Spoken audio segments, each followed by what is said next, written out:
네, 안녕하세요. 2021년 CNA 논술 2월 선정도서와 학습계획 안내드리도록 하겠습니다. 중1 예비 중1 친구들은 국어교과서로 토론하기 비문학편 1권 수업을 하게 됩니다. 초6부터 중1로 이어지는 베스트 컬렉션의 8번째 과정입니다. 2015 개정교육과정이 2020년부터 적용되면서 중등 교과서가 개편이 됐습니다. 그래서 여러 교과서에 수록된 비문학 글감들을 주제별로 엄선해서 집필한 최적의 토론 논술 프로그램이 되겠고요. 이 책에 수록된 다양한 책을 읽으면서 배경 지식을 확장하고 관련된 문제들을 해결하는 과정에서 자연스럽게 새롭게 변화된 교과 과정들을 자연스럽게 익힐 수가 있게 됩니다. 특히 단계별 토의 토론을 통해서 학교 수업 자체가 토의 토론식으로 진행이 되기 때문에 사전에 준비가 가능할 거고, 또 자신의 생각을 논리적으로 정리하는 중요한 훈련을 하게 됩니다. 1주차의 국어교과서로 토론하기 비문학편의 주제는 인간과 과학입니다. 특히 설명문의 내용, 특히 개념과 구성을 살펴보면서 사실과 의견을 구분하면서 그 설명문을 읽는 방법에 대해서 익혀야 하겠습니다. 특히 우리 삶 속에 숨어있는 다양한 과학적 원리를 살펴보고 새로운 인공지능 시대의 변화에 대해서도 비판적으로 고민해 봐야 되겠습니다. 그래서 4차 혁명 시대에 변화된 과학기술의 지문들이 개정교육 과정에서 새로운 교과서에 많이 다뤄지고 있으니만큼 로봇에게 인간과 동등한 권리를 주어야 할까와 같은 토론 과정을 통해서 본인의 생각뿐만이 아니라 다른 학생들의 견해까지도 경청하면서 잘 말하고 또 잘 듣는 이런 어떤 연습들이 필요하다고 봅니다. 2월의 2주차 선정도서 주제는 국어교과서로 토론하기 비문학편의 일상과 문화편이 되겠습니다. 역시 다양한 설명 방법을 독해해 나가면서 설명 대상에 어떤 적절한 설명 방법이 적절할지 찾아서 적용해보는 훈련이 필요합니다. 우리 일상 속의 다양한 문화 요소들을 살펴보면서 그 안에 담긴 조상들의 지혜를 이해하고 또 어떻게 해야 창조적으로 계승할 수 있을지를 노력하는 그런 글들을 서로 간에 소통해 보도록 합니다. 예를 들면 퓨전 한복을 우리 고유의 옷으로 인정해야 할까에 대한 어떤 찬성과 반대 토론을 통해서 올바른 전통의 계승이 무엇인지에 대해서 좀 더 심도 깊은 이해가 가능하리라 생각을 합니다. 자, 3주차 주제는 자연과 환경입니다. 그래서 논설문의 개념과 구성을 살펴보고 특히 논설문 특유의 주장 문장과 근거 문장들을 구분해서 논설문을 정확하게 독해해 나가는 방법을 익혀야 합니다. 기후변화의 심각성 그리고 에너지 문제의 중요성을 인식하면서 자연과 공존하기 위해서 어떤 노력이 필요할지에 대해서도 함께 고민해 보도록 해야 되겠습니다. 토론 주제로는 그린벨트를 해제해야 할까라는 주제에 대해서 서로 간의 다양한 어떤 근거들을 도출해 나가고 또 팀 내에서의 충분한 어떤 사전 수기들을 통해서 좀 더 혼자 생각할 때보다 깊이 있는 다양한 근거들을 통해서 자기 팀의 주장과 상대 팀의 주장에 있어서 좀 더 확실한 근거들이 무엇인지에 대해서 논의해보는 기회가 될 것 같습니다. 자, 4주차 국어교과서로 토론하기 주제는 너와 나와 너, 우리에 대한 주제입니다. 자, 여기 실린 글들이 논증에 대해서 다루고 있습니다. 다양한 논증 방법들을 익혀서 논리적으로 논설문을 논증해보는 과정이 될 거고, 특히 이제 꿈을 향한 도전의 의미를 다룬 글들을 통해서 공동체 안에서 더불어 함께 살아가는 삶에 대해서도 생각해보게 되겠습니다. 예를 들면 빈곤 국가의 학교 짓기 후원 같은 프로젝트에 대해서 어떻게 하면 좀 더 실효성 있는 활동이 될 수 있을까에 대해서 다양한 의견들을 제기해 나가면서 해당 주장을 뒷받침할 수 있는 좀 더 적합한 근거들을 찾아 나가는 이런 훈련들. 그래서 2월 한 달 동안 국어교과서로 토론하기 비문학편 교재들을 통해서 초등에서 중등으로 이제 넘어가는 과정 속에서 좀 어려워진 글들 내지는 독해가 좀 힘든 글들에 대해서 자연스럽게 접하게 되고, 장기적으로는 이제 올해 수능부터도 수능 국어가 개편이 되면서 화법과 작문, 언어와 매체가 선택이 되고 특히 독서와 문학 파트들이 굉장히 비중이 높아지게 되는 과정입니다. 그리고 올해 수능에서도 100점 만점을 받은 학생이 수학 같은 경우에는 가나형에서 2,000여 명이 되지만 국어 100점은 전국적으로 151명밖에 안 될 정도로 굉장히 수능 국어의 난이도가 높은 상황입니다. 미리부터 독서, 비문학 파트들에 대한 훈련들을 체계적으로 해나갈 때 중1, 2, 3의 어떤 전반적인 독서의 과정들이 고등에서의 좀 더 나은 어떤 국어 실력들을 토대로 만들어주는데 큰 도움이 될 것이라 기대를 합니다. 2021년 2월의 중2 학습계획에 대해서 안내해드리겠습니다. 1월에 이어서 세계의 역사를 만나다 두 번째 편이 되겠습니다. 특히 이 세계의 역사를 만나다 두 번째 편에서 다루는 내용들이 산업혁명과 세계대전을 거쳐 냉전체제, 지금의 세계화에 이루는 근현대 세계사의 주된 어떤 흐름이 됩니다. 인류 역사 전체로 봤을 때 지금 코로나도 마찬가지지만 다양한 고난과 시련을 겪으면서 발전을 해온 인류 문명의 전개 과정들을 근현대사에도 적용을 해보고, 특히 현대사회의 다양한 흐름들을 바탕으로 해서 미래사회의 주역으로 책임감을 가지고 사회에 이바지할 수 있는 그런 인재로 나아가는 데 있어서 세계사가 갖는 중요성 매우 크다고 하겠습니다. 이번 첫 주차는 살아있는 세계사 교과서 2권에 처음부터 187쪽까지를 읽어옵니다. 산업혁명과 시민혁명에 대해서 자세히 살펴보고 제국주의와 제1차 세계대전의 영향에 대해서 설명하도록 하는 게 수업의 목표가 되겠습니다. 그래서 먼저 구체적인 산업혁명의 진행 과정들을 이해하고 산업혁명으로 인해 변화한 세계의 모습들을 설명할 수 있어야 합니다. 또 미국과 프랑스의 시민혁명 과정들이 세계 역사 그리고 근대인들의 의식에 끼친 영향에 대해서도 구체적으로 살펴보도록 하겠습니다. 제국주의가 등장한 배경, 그리고 제1차 세계대전의 원인에 대해서 정확하게 분석해 봅니다. 그리고 비폭력 저하운동, 그리고 시민혁명에 대해서 자신의 생각을 정리해서 토의 토론해보는 수업이 1주차 수업입니다. 1월에 이어서 2월 세계사 수업에서도 통사나 역사 중심의 수업을 좀 더 확장시켜서 2주차, 4주차에 문학작품들을 통해서 해당 시대 배경들을 좀 더 풍부하게 이해하는 기획을 한번 해봤습니다. 그래서 2주차 선정 도서는 찰스 디킨스의 올리버 트위스트입니다. 다양한 판본들이 있는데 중2 학생들이 읽기에 좋은 푸른숲 주니어 출판사 책으로 선정을 했습니다. 물론 좀 욕심 있는 친구들은 민음사판에 좀 더 두툼한 원본책으로 보는 것도 바람직하겠습니다만 19세기 영국 산업혁명의 빛과 그림자를 이해하는 데 굉장히 좋은 책입니다. 특히 오늘날까지 이어지는 아동의 권리 보호를 위해서 우리가 해야 될 과제가 무엇인지에 대해서도 시사하는 바가 크다고 하겠습니다. 먼저 인간의 선과 악이 본성에 기인한 것인지 혹은 환경에 기인한 것인지에 대한 자신의 생각을 한번 정돈해보고, 산업혁명 이후에 구체적인 아동노동의 실태를 살펴봅니다. 지금까지 제3세계에서 계속되고 있는 아동노동의 문제에 대해서도 생각을 해봐야 되겠죠.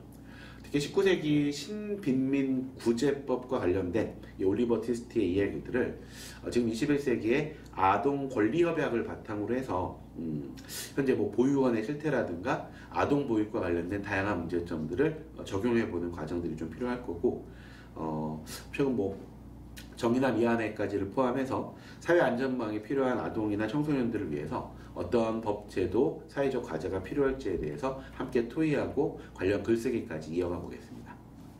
자, 세계의 역사를 만나다 두 번째 3주차 수업은 다시 살아있는 세계사 교과서 2권의 188페이지부터 끝까지를 읽어오는 수업입니다. 제2차 세계대전의 발생 배경을 살펴보고 냉전체제의 성립 그리고 종식까지를 설명할 수 있어야 하겠습니다. 구체적으로 2차 세계대전의 등장 배경과 발발 배경과 또 냉전체제에 대해서 전 세계적인 영향력들을 점검해 봐야 되고, 특히 미국의 헤게모니, 미국의 패권주의와 관련된 어떤 특징들, 또 지금의 국제정서의 변화까지도 연결해서 살펴보겠습니다. 아무래도 교과서 수준에서는 블랙시트나 트럼프 당선, 또 지금의 또 바이든 당선, 이런 어떤 최근의 흐름들까지를 실시간으로 담아내지 못하고 있으니까 토의 토론 과정들을 통해서 좀 더 구체적인 현재 상황들을 점검해 보면 좋겠고요. 세계화로 인한 또 빈부격차나 해결 방안, 또 기후변화와 관련된 다양한 문제들에 대해서도 따져봐야 되겠습니다. 또 오늘날 코로나 와중에도 다양한 의미의 좀 혐오 내지는 테러의 확산과 같은 세계적 문제들을 우리 사회에 어떻게 결합돼서 생각해 봐야 될지도 토의 토론 과정에서 다뤄보도록 하겠습니다. 마지막 4주차 수업은 프레드 울만이 쓴 동급생이라는 책입니다. 같은 제목의 다른 책들이 여러 개 있는데요. 자, 이 책을 통해서 팔레스타인 분쟁 같은 좀 더 세계사 수업에서 잘 안 다뤘던 부분까지도 확장을 시켜봤으면 좋겠고요. 특히 홀로코스트와 같은 역사적 상황들을 정확하게 이해하고 지금까지 지구촌 곳곳에서 발발하고 있는 국제 분쟁에 대한 자신의 입장을 논리적으로 설명할 수 있도록 해야 하겠습니다. 그래서 문학작품을 통해서 역사적으로 유대인 같은 소수자들이 차별받아온 상황들을 알 수 있게 되고, 또 2차 세계대전의 구체적인 진행 양상들과 홀로코스트의 상황들을 상상력을 발휘해서 좀 더 확장시켜 봅니다. 또 이스라엘의 건국 과정과 이스라엘 팔레스타인 분쟁들에 대한 자신의 견해들을 논리적으로 정립해 나가면서 여러 다양한 어떤 견해들이 어떤 근거에 기초하고 있는지도 살펴보는, 그래서 세계사를 좀 굳은 화석화된 의미가 아니라 좀 더 현재 진행형의 맥락에서 살펴볼 수 있는 그런 기획으로 학생들이 함께 공유하도록 준비해 나가겠습니다. 2021년 2월의 중3 학습 계획에 대해서 말씀드려 보겠습니다. 능동적 읽기와 주체적 해석이 필요한 시즌인데요. 중3 커리큘럼의 주제는 사회학과 미디어입니다. 예비고일 단계로 들어가기 때문에 고등학교 1학년 통합사회 교과서에서 다루고 있는 사회학에 대한 전반적인 이해, 특히 변화되는 미디어 환경에서 개인의 정보 처리 능력과 비판적 미디어 수용에 대해서도 함께 숙지해 나가도록 하겠습니다. 현대사의 중요한 특징들을 이해하고 미래 사회들을 대비해 나가는데 중요한 어떤 덕목이고, 특히 수능 국어에서 다루고 있는 다양한 비문학 제재들에서 다루는 사회과학의 기본 개념들을 익히는 데도 필수적인 어떤 선정도서와 수업 내용들을 담아봤습니다. 1주차는 해냄 출판사에서 나온 구정화 선생님의 청소년을 위한 사회학 에세이 처음부터 185쪽까지로 진행을 합니다. 2주에 나눠서 사회학 에세이를 보게 될 텐데요. 특히 사회문화에서 다루는 중요한 흐름과 개념들을 익히면서 우리 일상 속의 현상들을 좀 더 개념 있게 좀 더 이론과 연결해서 살펴보는 시간입니다. 예를 들면 내 집단과 외 집단의 형성 과정을 통해서 집단 차이에 따른 갈등 양상들을 이해해보게 되고, 문화 변동의 양상과 원인, 또 이질적인 문화의 공존 방향에 대해서도 다뤄보게 됩니다. 사회적 약자의 개념, 그리고 사회적 약자에 대한 사회적 대책으로서의 우대 조치와 관련된 논의들도 필요하고요. 장애인 이동권과 같은 다양한 어떤 권리 보호를 위해서 어떤 대책과 방안이 필요할지, 차이를 대하는 올바른 태도에 대해서 토론하고 논술까지 진행해 나가는 수업입니다. 중3 2주차에서는 청소년을 위한 사회학 에세이 186쪽부터 끝까지를 읽어오도록 합니다. 그래서 사회의 다양한 제도, 그리고 다양한 사회학 학자들의 관점들을 살펴보면서 사회문화 현상을 연구하는 사회학의 연구 방법론에 대해서도 함께 살펴봅니다. 예를 들면 1인 가구의 등장과 확산이 가져온 가족 개념의 변화와 양상들을 살펴보게 되고, 사회 변동의 개념과 원인, 그리고 적절한 대응 태도에 대해서도 확인해 보게 됩니다. 다양한 사회학 연구 방법론을 통해서 올바른 사회현상 연구를 위한 어떤 고민들을 함께 나누고, 저출산 고령화 같은 한국 사회의 중요한 문제들에 대해서 예를 들면 각종 세금 부과라든가 좀 센세이션했던 독신세 같은 이런 새로운 문제에 대해서도 함께 토론해 보도록 합니다. 자, 3주차 선정도서는 왜 언론이 문제일까라는 책입니다. 정보가 오히려 넘쳐나는 요즘 시대에 언론의 의미, 그리고 좋은 언론의 조건과 정의롭고 공정한 어떤 언론 환경을 위해서 민주시민의 역량이 어떠해야 될지에 대해서 고민해 봅니다.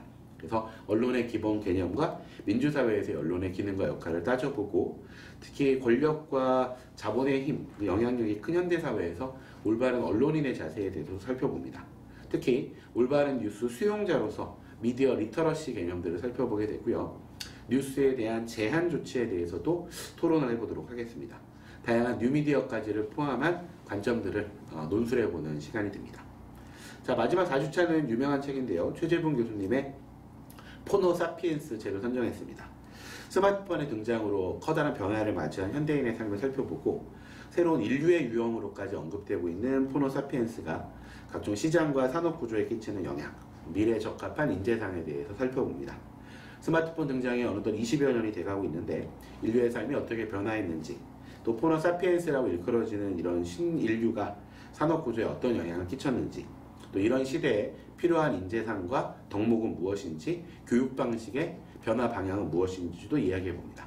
예를 들면 현금 없는 사회로의 이행과 관련된 찬반의 논의들도 진행되고요. 특히 과학기술 문명과 관련된 다양한 관점에서의 글쓰기까지로 해서 능동적 읽기, 주체적 해석을 실천하는 수업이 2021년 2월에 중3 수업이 되겠습니다. 자, 예비고일 과정에서의 마지막 도서들인데요. 고1 고전 문학에서부터 근현대 문학까지의 책이 진행이 됩니다. 살아있는 고전 문학 교과서 1권을 통해서 처음부터 155쪽의 주제가 되는 꿈과 환상, 그리고 삶과 죽음에 대한 주제들을 온고지신, 법고창신의 자세로 지금 여기에 살고 있는 우리가 어떻게 이 주제들을 논의해야 할 것인가. 그래서 고전과 현대, 인문학과 예술, 그리고 마술적 사실주의 같은 고등 문학, 비문학에서 고루 다루는 중요 개념들을 파악할 수 있고요. 또 고전과 역사 속 여러 주인공들의 죽음에 대한 다양한 태도들을 비교하고 평가를 해봅니다. 또 꿈과 상상이 결합된 다양한 미디어 매체들을 비교하면서 올바른 융합 방향에 대해서도 고민을 하고 현대사회에서 환상, 신화, 축제와 같은 비일상성 그리고 비현실성이 지니는 기능에 대해서도 논의해 보도록 합니다. 그리고 서울대 기출문제이기도 한 새로운 예술 양식의 출현 관련 융복합 양상들을 제시문에서 설명하고 그 특징을 답변해 볼 수 있는 이런 어떤 수업입니다. 자, 2주차는 살아있는 고전문학 교과서의 1권 152페이지부터 끝까지가 되는데요. 이상향에 대한 열망과 다른 세계와의 만남에 대한 논의가 되겠습니다. 공자의 대동사회라든가 맹자의 흔종 같은 고전적 개념들에 대해서 정확히 이해할 수 있어야 할 거고, 고전과 문학 그리고 현대의 유토피아까지로 이어지는 다양한 흐름들을 비교 평가해 보도록 합니다. 또 동서양의 공이 정통과 이단을 바라보는 다양한 학술적 논의들을 평가를 해보고, 현대 한국 사회에서 대학, 학문 그리고 고전과 인문학의 역할에 대해서 토의해 봅니다.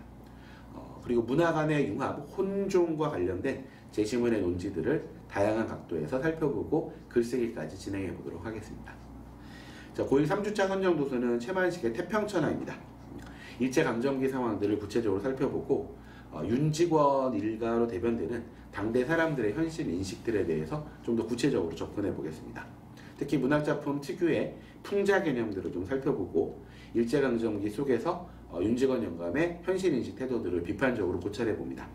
주요한 인물들을 고찰해 보면서 장편소설, 특히 가족사 소설의 특징에 대해서도 이해할 수 있어야 하겠습니다. 자, 제목 태평천하의 의미에 더해서 모의재판 프로그램을 통해서 윤직원이 개인의 안위와 이익을 위해서 민족의 위기를 등한시한 인물인지 아니면 시대 상황에 잘 적응해 나간 현실적 인물인지에 대한 좀 확장된 토론까지가 프로그램에 담겨 있습니다. 자, 마지막 4주차 선정도서는 많은 고등학교 교과서에 실려있는 성석재 작가의 황만근은 이렇게 말했다. 단편이기도 하고 집이기도 합니다. 그래서 이 안에 여러 성석재 작가의 단편들이 실려 있는데 한국 현대문학의 새로운 문체 미학을 낳았다라는 평가를 받고 있는 흥겨운 입심과 날렵한 필치로 평가되고 있는 독특한 허구의 세계들에 대해서 현대문학 특유의 문학적 상상력을 경험해 보면서 아울러 수능 국어의 출제 원리에 대해서도 살펴볼 수 있게 됩니다.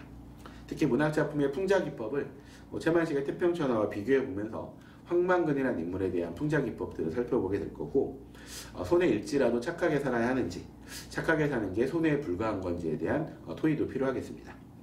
또 연세대 기출문제이기도 한 명예와 명성 개념에 대한 제시문의 정확한 비교, 주어진 자료의 변화 양상에 대한 독해 문제까지 담아봤고요. 동정이란 것이 과연 바람직한 감정인지, 또 명랑과 유머란 것은 항상 순기능만 하는지에 대한 토론도 심화시켜 보겠습니다. 제시문을 바탕으로 문학작품에서 웃음을 유발하는 요인이 무엇인지에 대해서도 함께 논의해 보도록 하겠습니다. 2021년 새해를 맞이해서 1월까지 12월부터 6주간에 걸쳐서 집합금지 명령으로 인해서 서울 수도권 학원들이 온라인 비대면 수업을 할 수밖에 없었습니다. 이제 코로나와 관련된 좀 단계가 조정이 되면서 반갑게 학원에서 학생들과 수업할 수 있는 준비들을 좀 하고 있고요. 아무래도 백신 접종 과정까지를 포함해서 줌으로 진행되는 온라인 비대면 수업과 현장 수업들을 적절하게 배치해 나가면서 학생들의 안전을 최우선으로 하면서도 코로나 시대에 중요한 독서 토론 논술의 수업 흐름들을 잘 이어갈 수 있도록 준비하도록 하겠습니다. 고맙습니다.